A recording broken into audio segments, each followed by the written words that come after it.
দর্শক, এখানকার প্রান্তিক চাষিরা পেঁয়াজের বীজ থেকে কিভাবে পেঁয়াজের চারা তৈরি করে এবং বাজারজাত করেন অথবা নিজেদের জমিতে সেই চারা রোপণ করেন পেঁয়াজ উৎপাদনের জন্য। তো প্রথমেই পেঁয়াজের বীজ-চারাটাকে কীভাবে তৈরি করে তা দেখে নিন। সমস্ত জমিটা হাল দিয়ে মাটিটাকে ঝুরঝুরে করে নেয়। তারপর এই আল বরাবর অর্থাৎ জমির সীমানা বরাবর নালা কেটে দেন।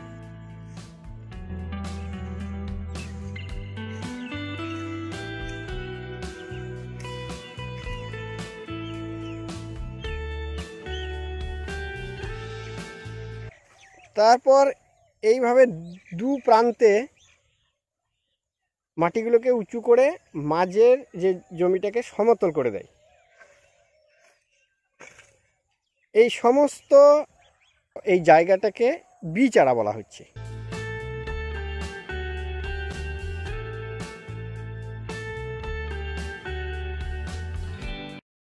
মাঝের অংশটাকে সমতল করার কারণ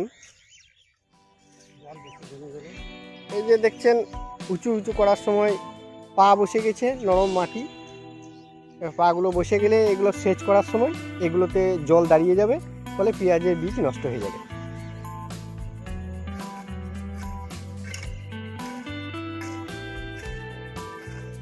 দেখুন এইভাবে কোদাল দিয়ে সমতল করে নিচ্ছে।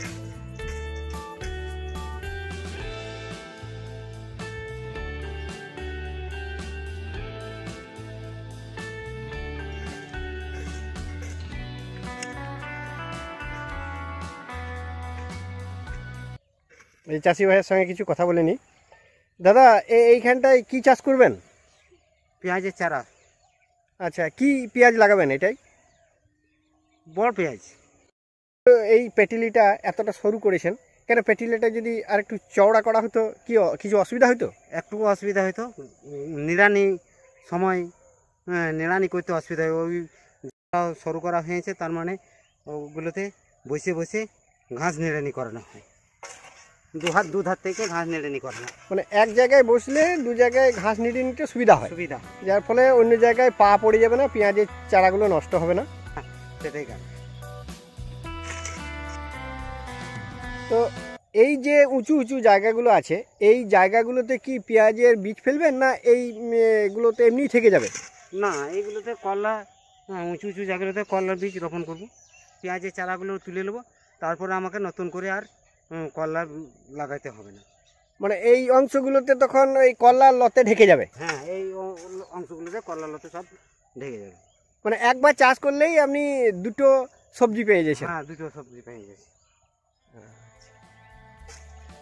এরপর এই পেটিলিগুলির উপরে রাসায়নিক সার ছড়িয়ে দিচ্ছে কৃষক ভাই।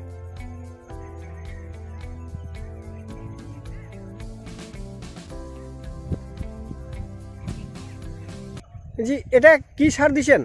10-26-26 আর আর ইউরিয়া। তাহলে এই সমস্ত মাঠটাতে কত পরিমাণ সার লাগবে? সমস্ত পরিমাণ সার লাগবে 8 কিলো মতো। 8 কিলো? তার মধ্যে 10-26-26 কত আর ইউরিয়া কত? 10-26-26 6 কেজি আর 2 কেজি ইউরিয়া।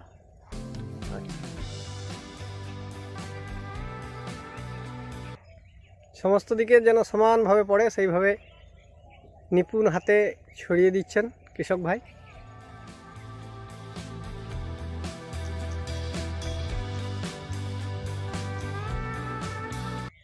এই পরিমাণ পেঁয়াজের বীজ নিয়ে একটা পেটিলিতে দেবেন? হ্যাঁ। তাহলে আনুমানিক এক একটা পেটিলিতে কত করে দেবেন? এই পেটিলিগুলোতে 200 গ্রাম করে বিচন।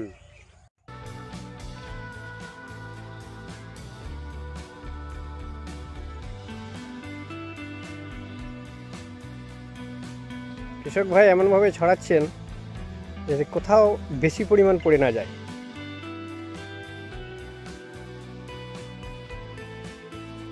ছড়ানোটা যত সুন্দর হবে চারাগুলো তত ফাঁক ফাঁক হবে এবং যার ফলে চারাগুলো পুষ্টল হবে।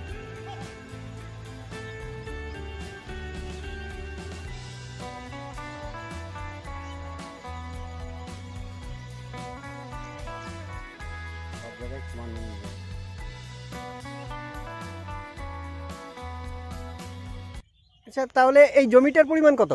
4 কাঠা। 4 কাঠাতে কত বীজ লাগবে? 2 কিলো। 2 কিলো।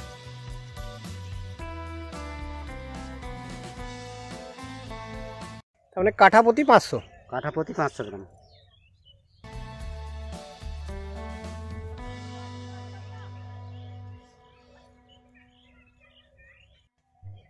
এরপর এই পেটিলির 2 সাইডে যে উঁচু উঁচু করা মাটিগুলো আছে সেইখান থেকে মাটি নিয়ে হালকাভাবে বীজের উপর পিছিয়ে দেওয়া হয়।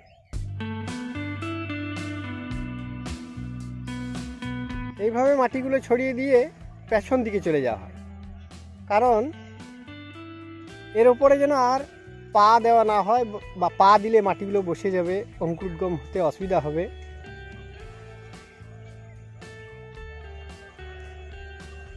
দাদা, এরপরে আপনি এটাতে সেচ দেবেন তো? 4 দিন পর সেচন দেবো। 4 দিন পর? 4 দিন। পেঁয়াজের চারা বেরোতে কতদিন সময় লাগবে আনুমানিক? 6 থেকে 7 দিন। আচ্ছা, 6-7 দিনের মধ্যে বেরিয়ে যাবে? 6-7 দিনের মধ্যে বেরিয়ে যাবে। এই চারাগুলো এবার কতদিন পরে তোলা হবে? 40 থেকে 45 দিনের মাথায় তোলা হবে। তারপর আপনি কি এগুলো বিক্রি করবেন না নিজের জমিতে লাগাবেন? সামান্য মতন লাগাবো আর তারপর বাজারে বিক্রি করে দেবো। এই জমিটাতেও বলছেন আপনার 4 কাঠা, তো 4 কাঠাতে 40 থেকে 45 দিন পর কত কুইন্টাল পেঁয়াজের চারা পাবেন আপনি? 6 থেকে 7 কুইন্টাল। লোকাল মার্কেটে পেঁয়াজের বাজার দর কীরকম যায়? মোটামুটি 100 টাকা কিলো পাওয়া যায়। 6 কুইন্টাল হলে 100 টাকা কিলো হলে 60,000 টাকা মতন পাওয়া যায়। আচ্ছা, তাতে আপনার খরচ কেমন পড়ে? বীজগুলোতে কিনতে কীরকম টাকা লাগে? বিচন কিনতে মোটামুটি 5,000 টাকা বিচন। আর সার? সারে জলে মোটামুটি 1,000-2,000 টাকা। আচ্ছা, আর আপনাদের নিজেদের পরিশ্রম? নিজেদের পরিশ্রম। অনেকে আবার পেঁয়াজের চারা ফেলেন এইভাবে খড় ঢাকা দিয়ে। এইভাবে খড় ঢাকা দিলে দুটো সুবিধা পাওয়া যায়। এক হচ্ছে এটা দ্রুত পেঁয়াজের চারাটা বের হয় এবং আগাছা কম হয়, মানে অনেকটা মালচিং পদ্ধতির মতন।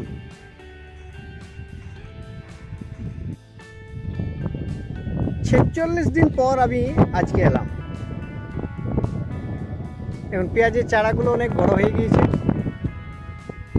কয়েকদিন ভিডিও তুলতে আসতে পারিনি, তাই সম্পূর্ণটা দেখানো সম্ভব হলো না। এই যে ফাঁকা অংশটা দেখছেন, পেঁয়াজের চারাগুলো তুলে কৃষক ভাই বিক্রি করে দিয়েছেন, আর এই অংশটা আছে বিক্রি হতে, 2-1 দিনের ভেতরে বিক্রি হয়ে যাবে। দেখুন কত সুন্দর পেঁয়াজের চারা।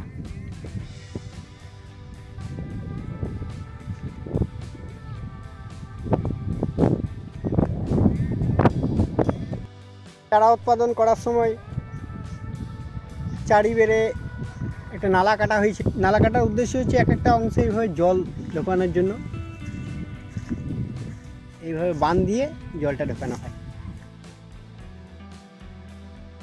পেঁয়াজের চারা যখন তোলা হয় তখন সমস্ত মাটিটা খুব ভালোভাবে জল দিয়ে ভিজিয়ে দেওয়া হয়, যাতে শেকড়গুলো ছিঁড়ে না যায়। শেকড় যত থাকবে তত দ্রুত মাঠে গাছগুলো লাগতে সুবিধা হবে।